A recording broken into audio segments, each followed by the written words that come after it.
Quais são os caminhos ideais para que nós possamos fazer uma interpretação bíblica?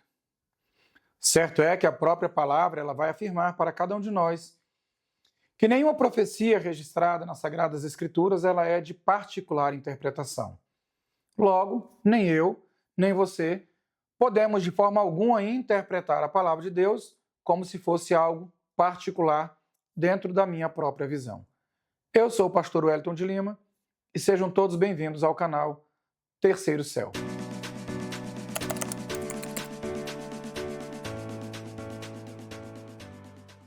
Quero convidar você a estar se inscrevendo aí no nosso canal, deixando o seu like e ativando o sininho para que possa estar sempre aí atualizado dos nossos novos vídeos. Inclusive, já deixar bem claro aqui a vocês que se você quiser entender um pouco mais sobre a perspectiva da interpretação bíblica, é só acessar as descrições aí abaixo desse vídeo. Mas vamos observar aqui um pouco em relação à questão da interpretação bíblica. Vivemos dentro de uma geração em que realmente as pessoas estão buscando muito essa perspectiva de interpretação.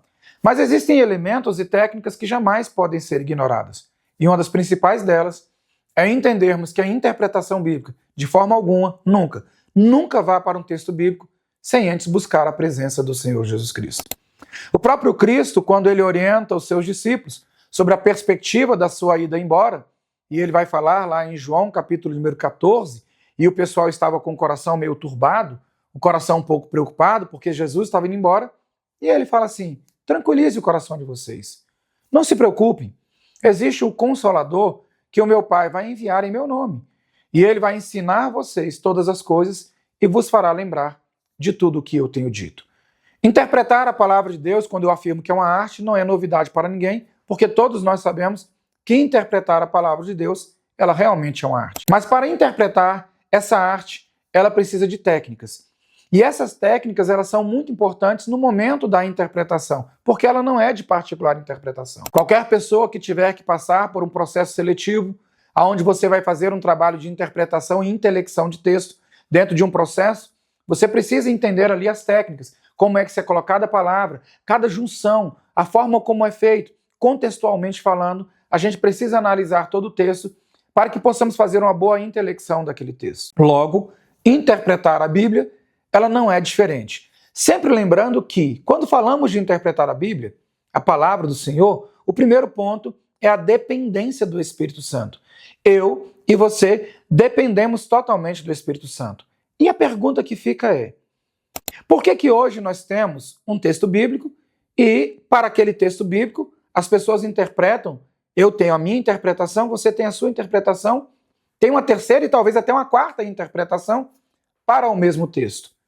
Será que o Espírito Santo de Deus, responsável por nos ajudar, por nos ensinar, por nos fazer lembrar das palavras de Cristo, será que o Espírito Santo, ele traz para mim uma informação daquele texto e para você ele traz uma informação diferente? E não confunda a aplicação.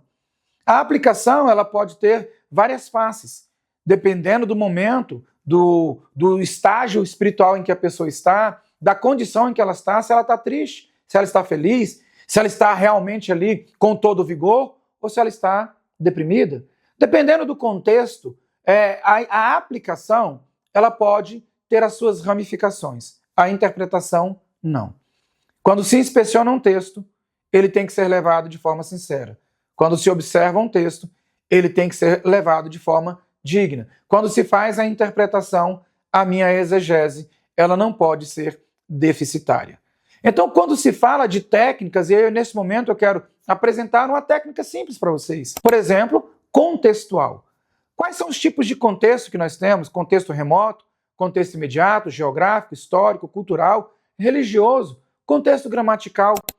Vários contextos que podem existir para que você possa entender aquele texto.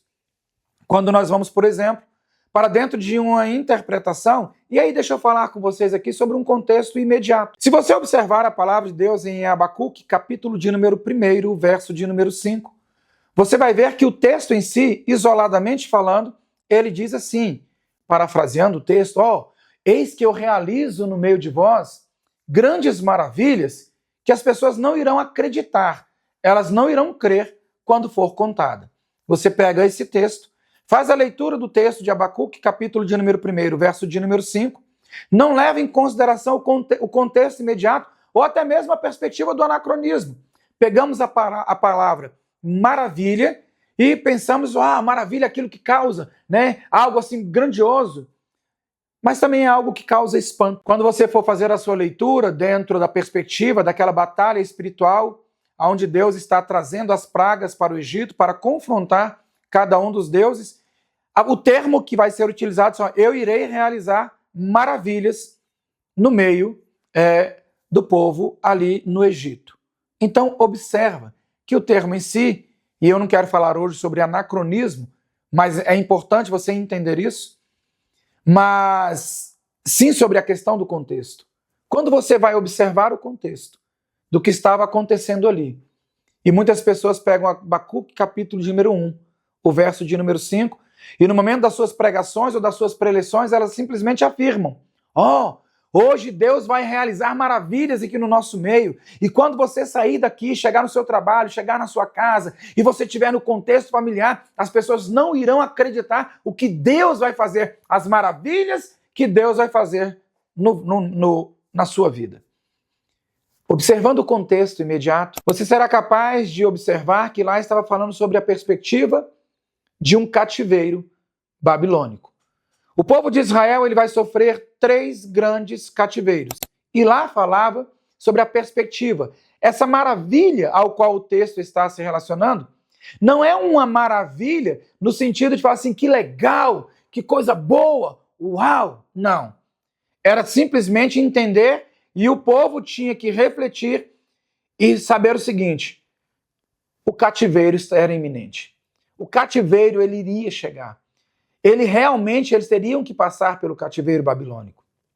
Essa maravilha, apesar de entendermos que a vontade de Deus ela é boa, perfeita e agradável, mas era um castigo ao qual o povo iria ter que passar pela sua desobediência à palavra de Deus. Então, antes de você pegar esse texto, chegar na igreja e proclamar palavras positivas, de pensamento positivo, de prosperidade, trazendo simplesmente uma perspectiva falsa para os seus ouvintes, leve em consideração o contexto. Estudar a palavra de Deus e interpretar, não se pode ignorar as técnicas existentes. Então eu convido você a estar aí acessando a descrição abaixo desse vídeo e compreendendo um pouco mais sobre a importância da interpretação bíblica. Que Deus abençoe a todos.